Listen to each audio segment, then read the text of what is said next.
Je filme ça parce que c'est quand même incroyable. On pourrait croire que je suis sur une côte au bord de la mer, mais non, je suis en montagne. Et c'est une mer de nuages.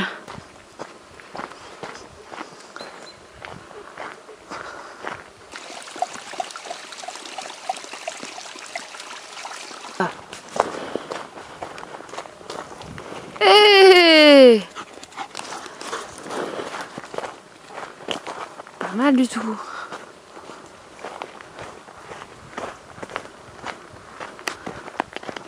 Alors là, il n'y a plus de séparation entre le ciel et les nuages.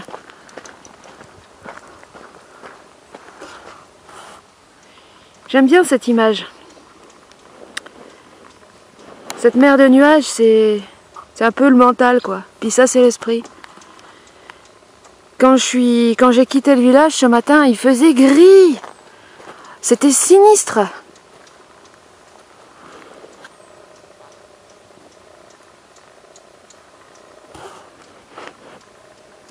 On ne pouvait pas imaginer que au-dessus de cette grisaille, il y avait un magnifique ciel bleu.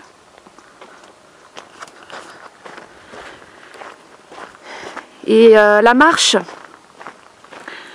c'est extraordinaire. C'est un principe actif qui permet justement de prendre de la hauteur, de s'élever au-dessus de ce mental grisonnant et de se mettre en mouvement et d'activer ce que j'appelle le principe électromagnétique,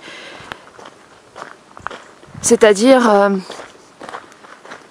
l'électrification de notre magnétisme, l'électrification de notre mental.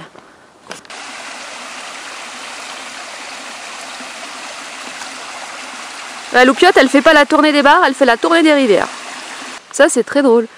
Les fleurs, oh, je dirais qu'elles ont pris un coup de vent, un coup de soufflet. On est toujours au mois d'août, le mois du feu, mais en ce moment il fait très chaud. Dans certaines villes, il y a des canicules. L'ambiance est parfois pesante, lourde, et on peut se sentir des fois investi de cette force d'inertie. Dans les précédentes vidéos, j'ai parlé du mental et du problème de la projection mentale. Le fait de projeter nous coupe de notre instantanéité, nous coupe de l'instant présent, nous coupe du contact potentiel avec notre esprit. D'accord, ça c'est un fait. Mais alors, est-ce qu'on va rester là sans rien faire? Est-ce qu'on va rester comme ça, puisqu'on ne peut rien projeter? Bah, qu'est-ce qu'on fait? Bah, la question n'est pas très... Vous avez compris, quoi. Alors, une projection mentale, c'est une projection qui est issue de nos conditionnements, nos croyances, nos espoirs, nos idéaux, nos fantasmes, nos désirs. L'humain a tendance à vivre de ses projections, c'est-à-dire que c'est ce qui va faire son moteur, ce qui va donner un sens à sa vie, c'est d'avoir une carotte et de tenter d'aller chercher cette carotte. Et puis une fois qu'il a sa carotte, bah, il est content 2 secondes, puis après, bah, il faut qu'il trouve une autre carotte. C'est ça la projection mentale. Donc c'est, comme je disais, issu des conditionnements, des croyances, de la culture, de l'éducation. Alors ça peut être par exemple courir après l'amour, je sais pas moi, courir après un rêve de bâtir une maison, de bâtir une famille, enfin toutes ces aspirations qu'on croit qui émanent de nous, mais en fait qui sont déterminées par des contingences et des conditionnements. Voilà. En ce moment, ce qui se passe, c'est qu'il y a un effondrement, déjà sur plusieurs niveaux, et il y a un effondrement des croyances, des carottes en fait. C'est la fin des carottes. C'est pas la fin des haricots. Mais beaucoup de personnes sombrent en dépression. Et la dépression, c'est le point de départ. C'est-à-dire que il ne s'y retrouve plus à courir après telle ou telle carotte. Ça n'a plus de sens, il y a une perte de sens.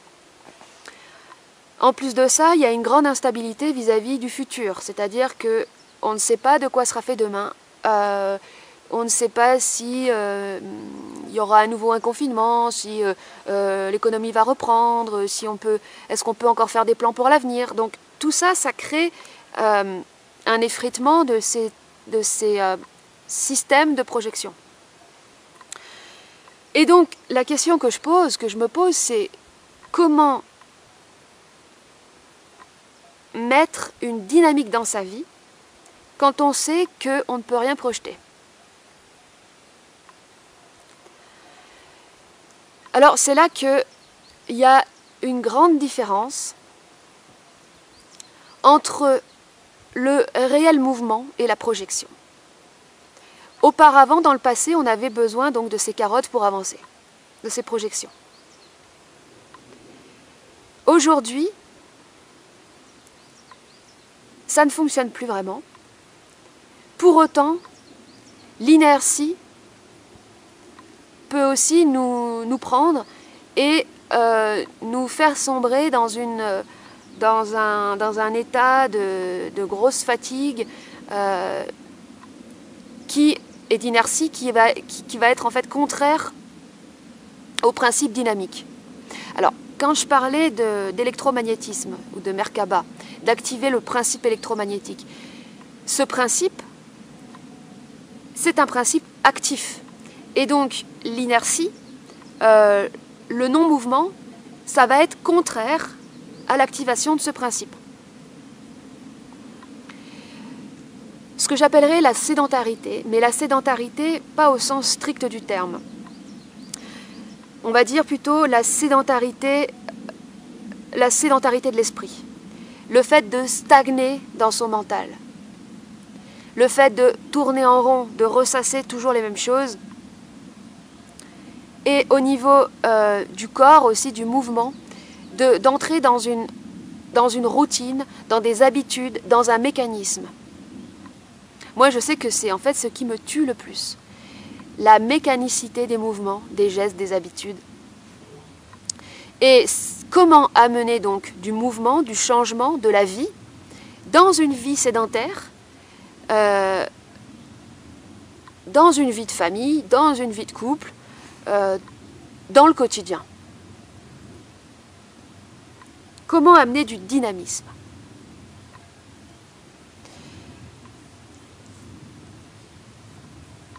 Alors, voilà, c'est la question que je pose dans cette vidéo. Alors, bon, pour une personne comme Bernard de Montréal, le mec, il était en contact télépathique avec son double qui lui disait « fais ci, fais ça ». C'est quand même assez... non, pas à dire que c'était facile, mais... Alors, quand on n'est pas donc en totale fusion avec son esprit, tout ça, et qu'on sent bien qu'on ne peut pas projeter, comment est-ce qu'on met donc de la dynamique? Alors, c'est là qu'arrive la fameuse intuition. Alors, je vais parler du complot de l'esprit.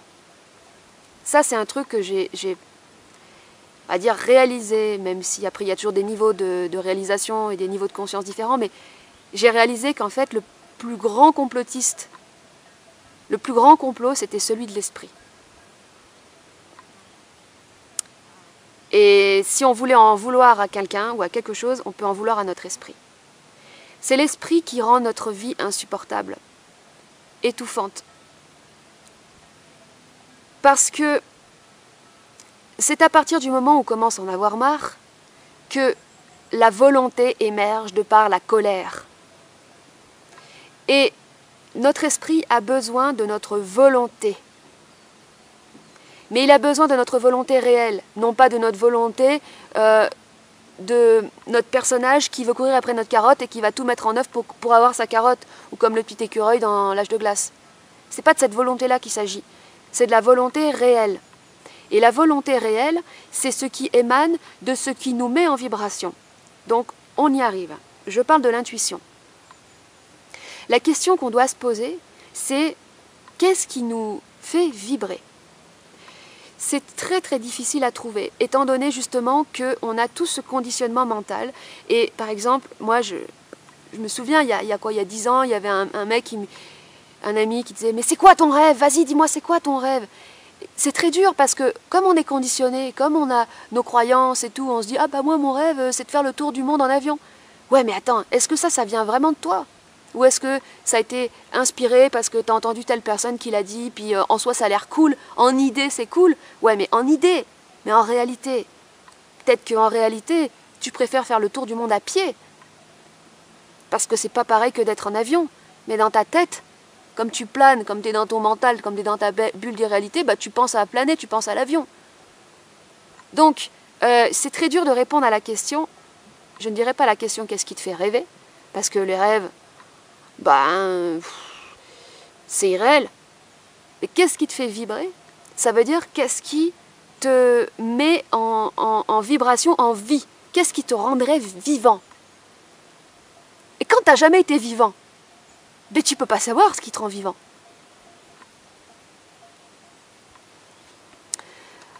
Il y a 2 ans, non, il y a 3 ans, j'étais partie marcher avec mon compagnon pendant 2 mois.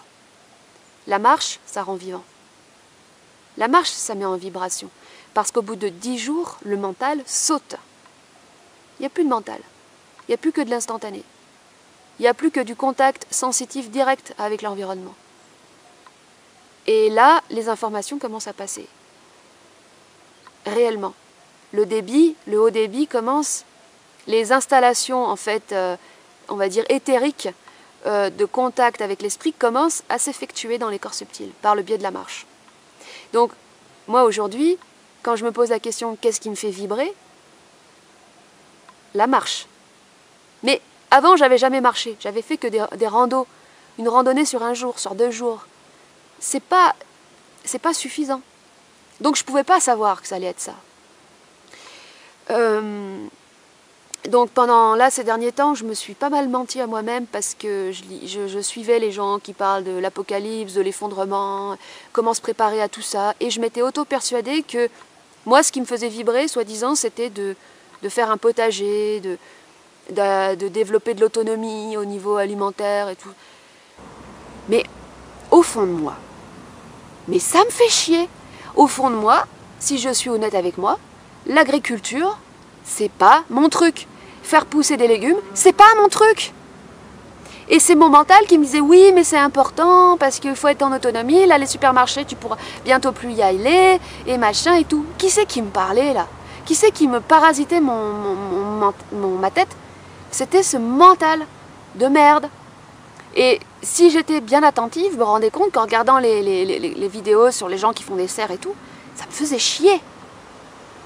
Donc faut voir à quel point quand même, parce que j'écoutais les mecs aussi qui sont dans les trucs de comment on appelle ça, préparation par rapport aux événements, tout ça, au fait de... Mais ça c'est encore un piège.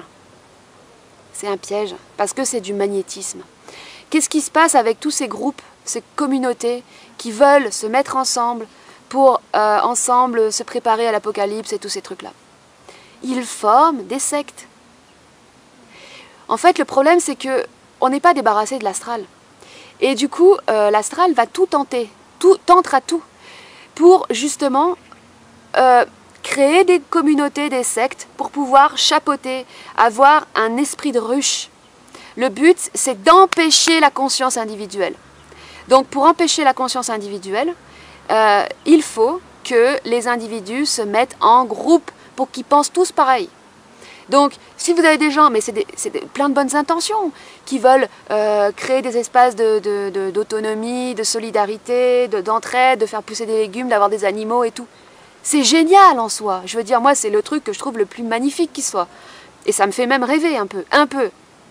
Mais la réalité, c'est que ces êtres-là, qui vont faire ça, avec toutes les bonnes intentions, auront toujours un lien avec l'astral, avec l'inconscient, et seront toujours sous la gouvernance de ces forces.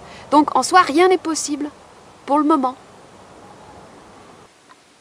Alors voilà, donc j'en arrive encore un peu plus au sujet. pour mettre du dynamisme dans sa vie. Donc la première question, c'est de se poser, qu'est-ce qui nous fait vibrer? On se pose cette question.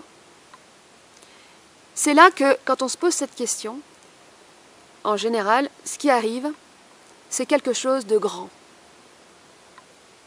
Je donne un exemple. Traverser l'Atlantique en bateau à voile, en voilier. Voilà quelque chose de grand. Je me pose cette question, tiens, il y a ça qui vient. Bon. À ce moment-là, quand cette chose-là vient, c'est là qu'il faut faire une sorte de pause. Il faut faire pause pour laisser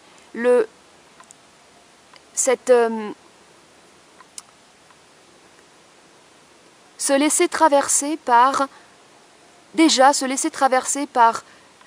l'Atlantique, par l'océan, par le vent, par le bruit des voiles dans le vent, de se laisser traverser par toute cette atmosphère. Et ensuite, de ne plus y penser du tout. Pourquoi? Parce que qu'est-ce qui va se passer? Si vous vous posez cette question, qu'est-ce qui me fait vibrer? Vous allez avoir quelque chose de grand qui va venir à vous. Parce que ce qui met en vibration, c'est toujours grand. Mais attention, ce qui est grand, ça peut être aussi quelque chose qui en apparence est petit. Comme par exemple faire germer des graines. Ça a l'air petit, mais c'est très grand. Mais ça peut être pour certaines personnes ce qui les fait vraiment vibrer. D'avoir un terrain, de pouvoir cultiver, de pouvoir voir ces graines éclore. Ça peut être ça potentiellement. Moi je sais que j'ai cru que c'était ça, mais c'est pas ça. Voilà. Et donc cette grandeur arrive. À ce moment-là, il faut faire pause et il ne faut plus y penser. Pourquoi? Parce qu'au bout de 10 minutes, qu'est-ce qui va se passer? Le mental, qui est toujours là pour occuper le vide, pour remplir le vide, un peu comme du chien-dent qui pousse sur un terrain quand il cesse d'être cultivé, il va venir occuper le vide pour nous faire croire que c'est pas possible. Parce que le mental, lui, ne connaît pas la grandeur. Le mental, il connaît que la complexité. Il connaît que la complexité, la difficulté, il connaît que les problèmes. Le mental, c'est celui qui crée des problèmes et qui veut ensuite amener des solutions. Un peu comme les politiciens, quoi. C'est vraiment ça, le mental. Donc, non, parce que comme dirait Einstein, les solutions ne viennent pas de ceux qui ont créé les problèmes. Mais le problème, c'est que nous, on l'écoute, ce mental. Et au bout de 10 minutes, si avant, vous vous êtes laissé traverser par le truc, ouais, je vais traverser l'Atlantique. Le mental, après, il va revenir. Non, mais attends, mais tu t'as jamais fait de bateau, tu connais rien à la mer, et puis ça va te coûter cher, tu n'auras jamais assez d'argent, et puis tu viens de signer ton CDI, tu devrais être content d'avoir un CDI, pense d'abord à la stabilité de l'emploi, pense à ta retraite, enfin bon. On sait déjà de quoi le mental va nous parler. Il va nous amener tous ces problèmes.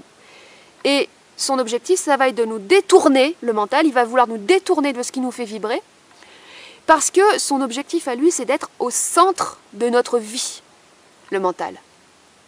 Il veut qu'on soit sous sa gouvernance. Et tout ce qui va nous faire vibrer, potentiellement, c'est ce qui va, lui, le faire disparaître. Donc, ça lui fait peur. Donc, il nous dit, non mais regarde, non, c'est pas possible, c'est pas possible. Mais par contre, c'est là que, justement, il faut pouvoir friser ce mental, le geler, le court-circuiter complètement. Pourquoi? C'est là qu'on arrive, attention, à l'information de ouf. Là, on entre dans du lourd, dans du lourd, dans du lourd. Là, ce que je vais dire, c'est en continuité avec les deux autres vidéos que j'ai fait sur l'argent. D'ailleurs, l'argent n'était pas le sujet essentiel. Mais là, si j'avais su ça, ce que je vais dire maintenant, avant, ça m'aurait fait gagner un temps de malade. Mais bon, on s'en fout parce que le temps, on ne peut pas en gagner puisqu'on ne peut pas en perdre, donc on s'en fout. Là, attention, cette information vaut 1 million de dollars. Je rigole pas. C'est très sérieux.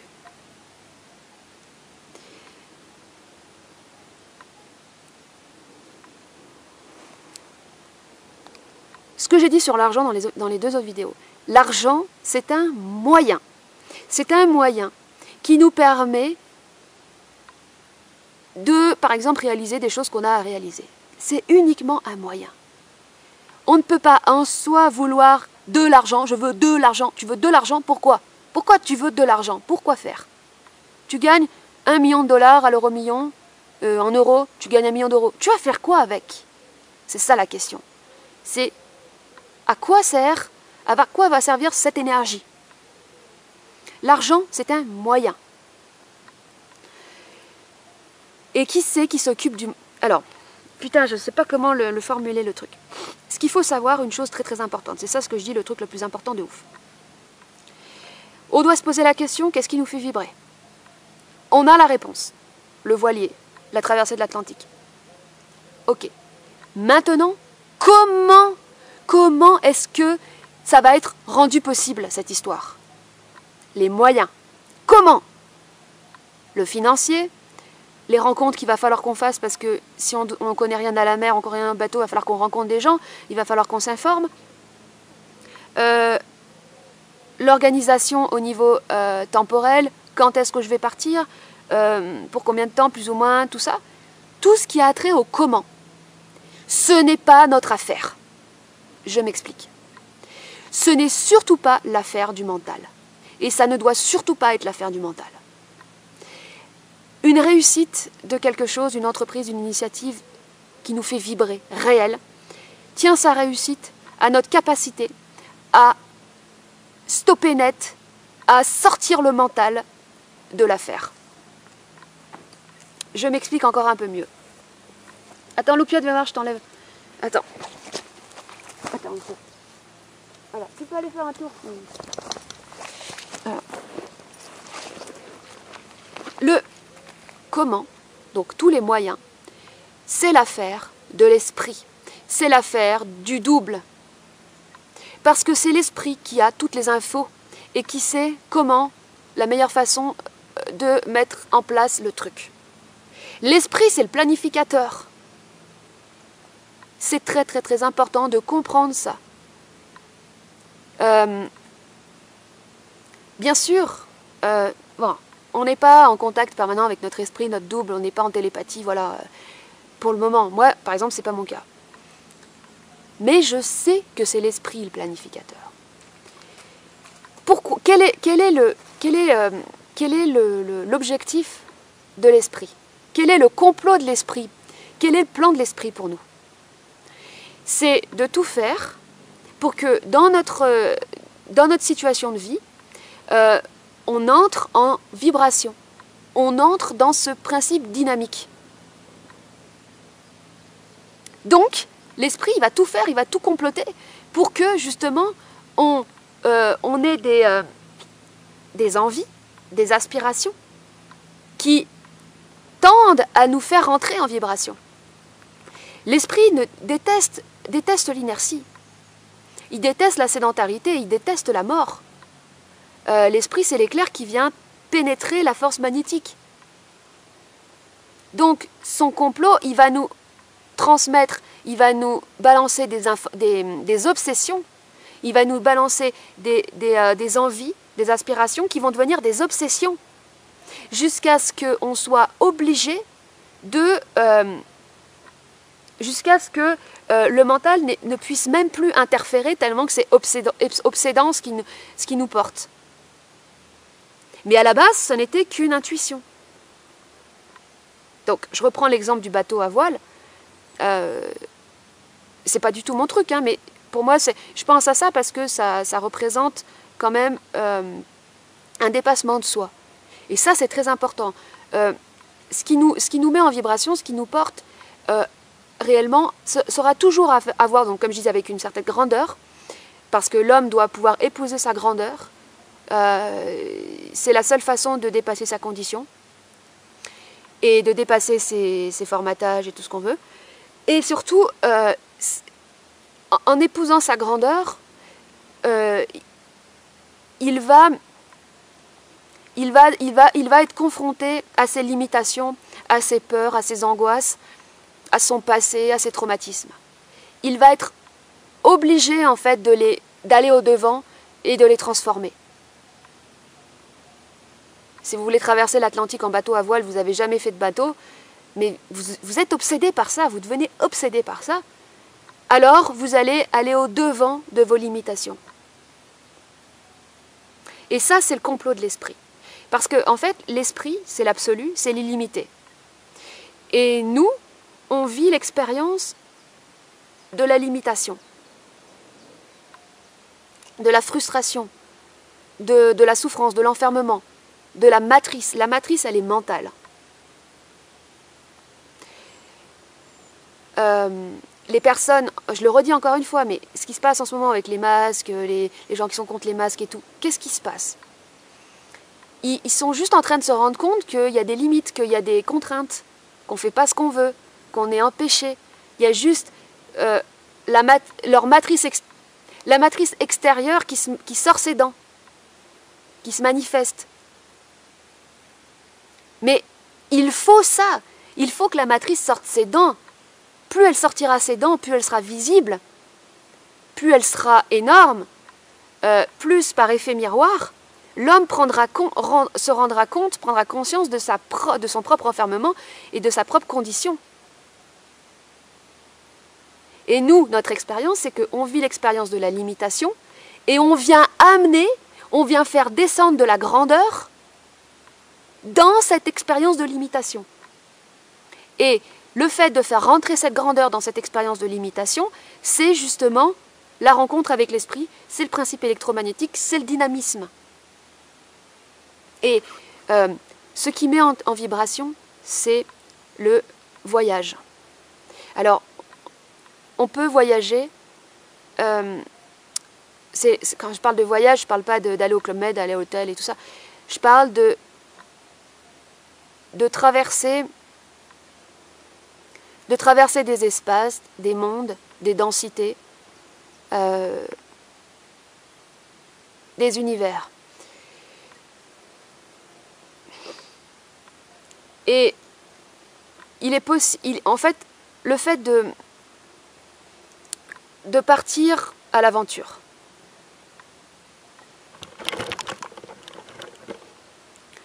ça met un mouvement, ça met une dynamique. Et non, je reprends. Nous, quand on voyage sur Terre, sur cette planète, on voyage à l'horizontale. On va traverser un espace, on va aller d'un point A à un point B, on traverse à l'horizontale. Donc, voilà. Le voyage dont je parle, qui est le principe dynamique, le principe électromagnétique, c'est en fait un voyage à la verticale. C'est-à-dire, c'est une montée en fréquence, une montée dimensionnelle, de par l'intérieur de la personne. Mais le truc, c'est que ce principe, il a besoin de dynamisme pour s'effectuer. Cette ascension dimensionnelle intérieure, elle a besoin de dynamisme. Si on est dans une inertie, dans un truc où on est tout le temps en train d'écouter des gens qui parlent sur YouTube et où on reste chez soi, on bouge pas, puis on se dit bah non, de toute façon on peut pas bouger parce que vu la situation, machin, vaut mieux rien faire et tout. C'est la force magnétique de l'inertie qui nous envahit et il n'y a pas de dynamisme, donc il ne peut pas y avoir de dimension dans l'existence. Et il ne peut pas y avoir cette grandeur qui rentre. Bien sûr, il y en a qui ont cette grandeur et ce dynamisme qui rentre en ne bougeant pas. Parce qu'ils arrivent de par eux-mêmes à activer le dynamisme. Mais pour certaines personnes, il y a besoin de créer un mouvement à l'extérieur, à l'horizontale. Bon. Je ne sais pas si c'est clair ce que je dis. Je vais partir sur un truc très concret, très basique, puisque là on est sur le mois d'août, le mois du feu. Je sais qu'il y a de plus en plus de personnes qui souhaitent, enfin surtout depuis le confinement et depuis aussi la canicule, ça fait 2 raisons, partir vivre, s'installer en milieu rural à la campagne. Il y en a beaucoup qui sont en ville, pris dans cette inertie, et qu'est-ce qu'ils font? Ils vont regarder les annonces sur le Bon Coin, et en fait, ils ne bougent pas. Ils regardent les annonces sur le Bon Coin. Alors, parce que moi je dis ça parce que ça a été mon cas l'année précédente, il y a 2 ans. Et en fait, c'est surtout ce qu'il ne faut pas faire. Les annonces sur le Bon Coin, c'est pas réel. Alors, la plupart du temps, c'est des arnaques, dans le sens où c'est des gens quand même qui veulent gagner de l'argent en vendant des biens. Et ensuite, toute la dimension environnementale, sociale, climatique des lieux n'est absolument pas informée dans l'annonce, dans une image. Dans une image, on voit qu'une image. On ne peut pas savoir quel climat il y a, est-ce qu'on va bien s'entendre avec les gens qui sont autour. Tout ça, ce sont des données sensibles. Et la seule façon de s'en rendre compte, de voir si on correspond à l'esprit d'un lieu, l'esprit d'un lieu, il est fait des gens qui l'habitent, il est fait du climat, il est fait de toutes ces données-là. De voir si on va correspondre avec l'esprit du lieu, la seule façon, c'est d'y aller, en fait. Et ensuite, toutes les bonnes opportunités, que ce soit par exemple de logement ou de terrain ou autre, se trouvent sur place et se trouvent en contact, on les trouve en rentrant en contact avec les gens. Alors, c'est pour ça que, voilà un exemple, voilà, si par exemple ce qui vous met en vibration, c'est la campagne, vous voyez que de la verdure, vous voyez tout le temps de la verdure, vous voyez des rivières, vous voyez de la montagne, vous voyez des choses comme ça, c'est ça qui vous met en vibration. Hop, vous vous laissez infuser par ce truc, et vous stoppez net votre mental. Vous n'allez pas dire, attends, mais comment je vais faire parce que j'ai pas de camping-car, et puis je vais aller chez qui, je vais aller dormir chez Machine. Ah mais non, Machine, elle habite trop loin, puis moi, je voudrais plus aller là. Ça, non, non, non, non, non. Le comment, c'est le double qui gère. C'est le planificateur qui gère. C'est pas votre mental. Le mental, il va créer, il va rendre la chose impossible. Donc, au niveau du comment, c'est donc le planificateur, c'est l'esprit qui va vous organiser le truc. Vous allez voir que les moyens, vous allez trouver le comment par la même approche vibratoire de l'intuition. Je donne un exemple concret, moi, ce qui m'est arrivé. Genre, je regardais les annonces sur le Bon Coin, puis je trouvais jamais, puis machin. Et puis un jour, je me dis, mais attends, mais ça, c'est parti d'un ras-le-bol, parce que ça part toujours d'un ras-le-bol. Il faut qu'on étouffe, il faut qu'on donne ras le cul, il faut qu'on se dise, putain, mais merde, fais chier, pour qu'il y ait de la volonté qui arrive. La colère vibratoire et la volonté. La volonté, c'est quoi? La volonté réelle, c'est de s'élever au-delà de la condition, notre condition d'enfermement. Et c'est ça ce qu'il attend l'esprit, c'est qu'on manifeste cette volonté. Et ensuite, une fois qu'on manifeste cette volonté, qu'on active ce feu de volonté, on dit à l'esprit, oh c'est bon, maintenant j'ai activé ma volonté. Donc maintenant, t'arrêtes de me faire souffrir, t'arrêtes de me faire vivre des initiations de ouf, parce que tu vois, c'est bon, je l'ai activé mon feu là. Parce que l'esprit, lui, c'est l'absolu, donc il ne peut pas savoir ce que c'est que la limitation. Il ne peut pas savoir ce que c'est que la souffrance. Il n'y a que nous qui sachions ce que c'est que la limitation et la souffrance. Et à un moment donné, il faut qu'on manifeste par la volonté que c'est bon. On est réveillé là, c'est bon, on a cette volonté, on a ce feu. Donc, je donne l'exemple, c'est qu'à un moment donné, j'en avais marre. Et je me suis dit, mais attends, mais je m'en fous, je prends ma bagnole, j'ai une toute petite bagnole, une petite bagnole de ville. Je couche le lit avant, j'ai foutu un matelas, une couverture, j'ai pris une réserve de flotte et 2-3 affaires de change, et je suis partie comme ça, je suis partie une semaine dans toute la France avec ma bagnole. Je roulais toute la journée, le soir je m'arrêtais, je dormais, je me faisais des casse-dalles, et j'ai fait plusieurs départements comme ça. Et je me suis rendu compte que, par exemple, je ne pouvais pas vivre en Ariège parce qu'il faisait pas beau.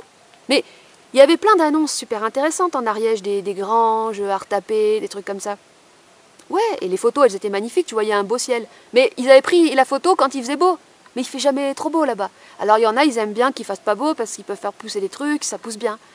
Il y a plein de gens là-bas qui font de l'agriculture, des trucs super, quoi. Bon, et alors, quand j'ai préparé la bagnole et tout, là, mon copain, il voyait ça, il fait « Mais qu'est-ce que tu fais ?» et tout. Et moi, je suis partie vraiment à l'arrache. Parce que, pourquoi j'étais à l'arrache? Parce que je sentais l'intuition, je sentais la vibration.